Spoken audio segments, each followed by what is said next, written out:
Budget میں تو ہم دیتے ہیں. میں نے کہا بجٹ میں جو دیتے ہیں یہاں سے بجٹ میں لکھا جاتا ہے وہاں جیب میں جاتا ہے. جو غریب تڑپ رہا ہوتا ہے پریشان ہوتا ہے وہ پھر مجبور ہو کر پتا چلا جی وہ کسی سے پیسے ادھار مانگ رہا ہے. اب آپ دیکھیں علاج کے لیے اس وقت بہت ضروری ہے کہ یو سی لیول پر ایک سرکاری ہاسپٹل ہو جہاں تمام چیزیں ان کو ملے. آپ کہیں گے جنا میں تو بہت کچھ ہے. کیا کچھ ہے بھائی؟ اور جو سی ٹی اسکین کے لیے لائن میں لگنا پڑتا ہے, ایم آر آئی کے لیے لائن میں لگنا پڑتا ہے. بہت کمال ہو گیا ہے. صحت سندھ میں تو وہ کمال کی صحت ہے کہ جس میں سی ٹی اسکین کے لیے 1 مہینے کے لیے تاریخ ملتی ہے. واہ ہی کمال ہے.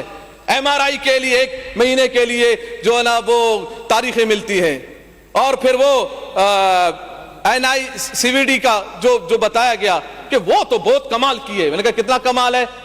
بولا وہاں بھی جو ہے نا تاریخ اینجیوگرافی کے لیے یا بائی پاس کے لیے 1 مہینہ. اچھا 1 مہینہ. وقت کمال جی صحت ہے. 1 مہینے کی تاریخ کے بعد اس کا بائی پاس کیا جائے گا, اینجیوگرافی کی جائے گی. اتنے میں پتا چلا کہ کئی لوگ جان کی بازی ہار گئے.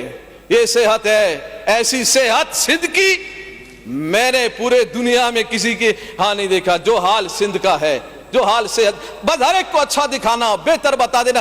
تھوڑی سی ایک چیز میں کہیں بہتری نظر آ گئی اسی کی واہ واہ کرنا, اسی کے لیے بہت کچھ شور بتا دینا کہ یہ بہت کچھ ہے. ارے بھائی کراچی سے لے کر کشمور تک پورا سندھ ہے. صرف کراچی میں اگر 2-4 چیزوں میں درست بھی لے کے آئے باقی لوگ کہاں جائیں گے؟ سندھ کی باقی عوام کہاں جائے گی؟ ادویات کا آپ مجھے یہ بتائیں. یہ سرکاری ہاسپٹل میں تو مفت چیزیں ملنی چاہیے نا. یہ درجنوں میڈیکل کی دکانیں ہوتی ہیں پرائیویٹ. اتنا رش ہوتا ہے کہ بندہ دوائی لیتے لیتے آدھا گھنٹہ ہو جائے. کیوں ہے پرائیویٹ وہ میڈیکل وہاں موجود؟ کیونکہ سرکاری ہاسپٹل میں ادویات ہے ہی نہیں, دی نہیں جاتی. آپ کہتے ہیں نہیں بجٹ میں تو ہم دیتے ہیں. میں نے کہا بجٹ میں جو دیتے ہیں یہاں سے بجٹ میں لکھا جاتا ہے وہاں جیب میں جاتا ہے. لوگوں کے عوام تک وہ پہنچتا نہیں ہے. جو غریب تڑپ رہا ہوتا ہے پریشان ہوتا ہے وہ پھر مجبور ہو کر پتا چلا جی وہ کسی سے پیسے ادھار مانگ رہا ہے کہ میرا باپ بیمار ہے, میری ماں بیمار ہے, میرا بھائی بیمار ہے, وہ بالکل مرنے کے قریب ہے, ہمیں پیسہ دیا جائے. پھر وہ کیا ہوتے ہیں کہ پھر وہ فلاحی اداروں کے پاس جاتے ہیں, کسی دوسری طرف جاتے ہیں, کوئی پھر اپنا کچھ کوئی بیچ دیتا ہے, کوئی اپنا گاڑی بیچ دے, کوئی گھر بیچ دے, کوئی جائیداد بیچ دے, جا کے پھر علاج کی جاتی ہے. تو جس شہر میں جس ملک میں لوگ اپنے آپ کو بیچ کر صحت خرید رہے ہو, پھر بڑے ڈٹائی سے اور بے شرمی سے یہ کہا جائے کہ نئی صحت تو جو سندھ کی صحت ہے ایسی صحت تو کہیں نہیں ہے, تو یاد رکھیے گا ایسی صحت وہ آپ کو مبارک ہو. انشاءاللہ صحیح معنوں میں صحت جو ملے گی وہ انشاءاللہ تحریک لبیک پاکستان جب اقتدار میں آئے گی پھر صحت دیکھنا کیسے ملے گی, پھر روزگار دیکھنا کیسے ملے گی. کیوں کہ تحریک لبیک پاکستان کا ایک ہی بات ہے, وہ پیارے محبوب علیہ السلام کا نظام ہے. اور میرے پیارے محبوب علیہ السلام کا نظام ہر شے کو درست کرنے کے لیے وہ کافی و وافی ہے. وہ صحت دینے کے لیے بھی کافی وافی ہے, وہ سہولیات دینے کے لیے بھی کافی وافی ہے. بس یہ ساری چیزیں جو میں نے صحت کے حوالے سے بات کی ہے, میں صحت کے اداروں میں میں آپ تمام لوگوں کو میں بات یہ پوچھنا چاہ رہا ہوں, سندھ کے تمام واسیوں سے یہ میری بات ہے, بتائیے گا آپ جب سرکاری ہاسپٹل میں جاتے ہیں آپ کو وہ صاف ستھرا نظر آتا ہے؟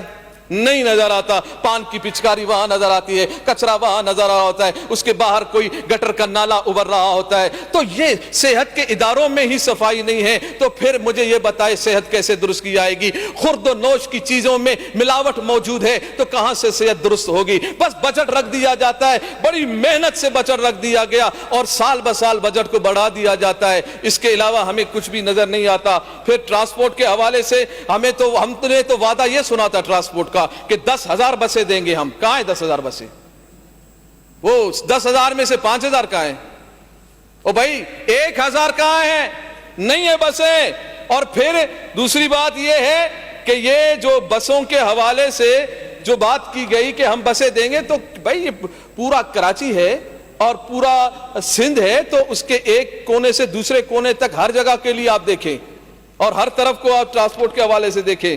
اچھا, یہ مال مویشی اور ماہی گیر حضرات کے لیے 10 ارب 98 کروڑ روپے رکھے گئے ہیں.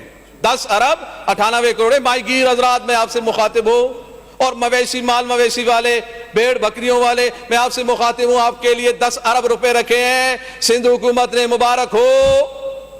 کیا 15 سال میں کبھی کچھ ملا آپ کو؟ مگر اتنی بات سن لیں، میرے خیال میں آپ کے کان میں کبھی آواز بھی نہیں آئی ہوگی کہ بھیڑ بکریوں والے اور ماہی گیر حضرات آپ کے لیے 10 ارب روپے رکھے گئے ہیں۔ 10 روپے نہیں، 10 ارب روپے رکھے گئے ہیں سندھ حکومت کے پاس۔ آپ جا کے اپنا حصہ لے لیجئے گا کہ آپ کو کیا کیا سہولیات اس سے ملنی ہے اور کب ملنی ہے۔ مجھے تو پتا ہے کہ آپ کو تو پتا ہی نہیں ہے کہ محکمہ کہاں ہے، کدھر ہے، کس جگہ پر ہے اور کہاں سے کیا سہولیات ملتی ہے۔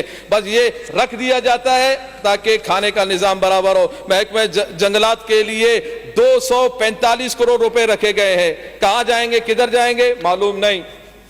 اچھا، ایک اور بات، پچھلے سال بھی میں نے بات کی تھی اس پر جناب اسپیکر صاحب، میں نے توجہ دلایا تھا سندھ حکومت کو مگر توجہ نہیں گئی۔ اقلیتی کمیونٹی کے لیے، غیر مسلموں کی عبادت گاہوں کے لیے، ان کی مرمت، تزئین و آرائش اور ان کی عمارتوں پر جدید آلات کی تنصیب کے لیے 152 کروڑ روپے رکھے گئے ہیں تاکہ وہ اپنی مذہبی رسومات خوشگوار ماحول میں ادا کر سکیں۔ رکھے آپ نے، مگر بات یہ ہے پچھلے سال آپ نے 138 کروڑ روپے رکھے تھے۔ میں نے اس وقت بھی بات کی تھی کہ آپ نے اقلیت کے لیے یہ چیزیں رکھی ہیں، اکثریت کی عبادت گاہوں کے لیے کیا رکھا ہے؟ مسلمانوں کی عبادت گاہوں کے لیے، مسجد کے لیے کیا رکھا ہے؟ مدارس کے لیے کیا رکھا ہے؟ اس وقت بھی کوئی جواب نہیں آیا۔ میں نے توجہ دلایا، یہ یہاں پر سے ہم اسپیچ کرتے ایک رسمی اسپیچ ہے، کچھ بھی نہیں ہونا۔ یہ جو کتاب ہے نا، جو لکھ دیا گیا بس لکھ دیا گیا، سب رسم میں پورا کیا جا رہا ہے۔ مجھے یہ بتایا جائے کہ اس کے بعد کیا اس میں کوئی ایک حرف کا اضافہ کرے گا؟ کوئی کیا ہماری باتوں کا اضافہ کیا جائے گا؟ بس ایک رسم بنا دیا گیا۔ 5 سال سے میں یہی دیکھ رہا ہوں، یہی اسپیچ کر رہا ہوں۔ ہم تو آپ کو تجاویز دے رہے ہیں، اپنے حلقے کی تجاویز دے رہے ہیں، کراچی کے لیے دے رہے ہیں، سندھ بھر کے لیے دے رہے ہیں، کوئی ایک تجویز بھی، کوئی ایک منصوبہ بھی آپ نے کبھی نہیں لیا ہمارا۔ میں نے پچھلے سال آپ سے یہ بات کی کہ 138 کروڑ روپے اقلیتوں کی عبادت گاہوں کے لیے رکھا گیا، تو اس مرتبہ آپ کو چاہیے تھا کہ آپ مساجد کی تزئین و آرائش کے لیے، مساجد کی مرمت کے لیے، مساجد کی تعمیرات کے لیے، مدارس کی تعمیرات کے لیے اور ان کو سہولت دینے کے لیے آپ کو اس بجٹ میں کچھ نہ کچھ رکھنا تھا۔ مگر افسوس کی بات ہے کہ کچھ بھی نہیں رکھا گیا۔ اور میرا یہ اب مطالبہ ہے، شاید آپ مان جائیں، ہو سکتا ہے کہ سی ایم صاحب کے کان تک یہ بات میری جائے کہ مساجد، مدارس، یہ عبادت گاہیں اکثریت کی، تو ان کے لیے ان کا جو یوٹیلیٹیز بل ہے وہ معاف کر دیے جائے، وہ ختم کر دیے جائے۔ یہ کیا ٹھیک نہیں بات؟ یہ مناسب بات نہیں؟ یہ کیا سیاست کی بات ہے؟ یہ کسی پر تنقید کی بات ہے؟ ایک ٹھیک سی بات ہے، آپ کو سمجھ آ جائے تو کر دیں، نہیں کرنا ہے تو نہ کریں۔ انشاءاللہ تحریک لبیک پاکستان کی حکومت آئے گی، ہم خود کریں گے انشاءاللہ۔ اور اس کے ساتھ بہت مہنگائی ہے اور بجلی کے معاملات بہت زیادہ گمبھیر ہیں۔ آپ سولر سسٹم مساجد اور مدارس میں لگائیں۔ آپ پتہ نہیں کہاں کدھر کدھر لگانے کے لیے آپ نے بڑے بڑے منصوبے رکھے ہیں۔ یار مسجد کو کیوں بھول جاتے ہیں؟ دینی عبادت گاہوں کو کیوں بھول جاتے ہیں؟ آپ کئی جگہ اقلیتوں کی عبادت گاہوں کی حفاظت کے لیے آپ نے کیمرے کے نصب کرنے کا بھی کہا ہے۔ تو بھائی مساجد اور مدارس کو کیوں بھولتے ہیں آپ؟ دین کو سے کیوں دور رہتے ہیں آپ؟ دین سے کیوں پریشان ہیں آپ؟ اگر آپ کہتے ہیں نہیں ایسی بات نہیں ہے مفتی صاحب، ہم پریشان نہیں ہوتے، ہم تو دین والے ہیں، دین کی کوئی بات ہے، تو میرا یہ تجویز جو ہے نا آج آپ شامل کر دیں۔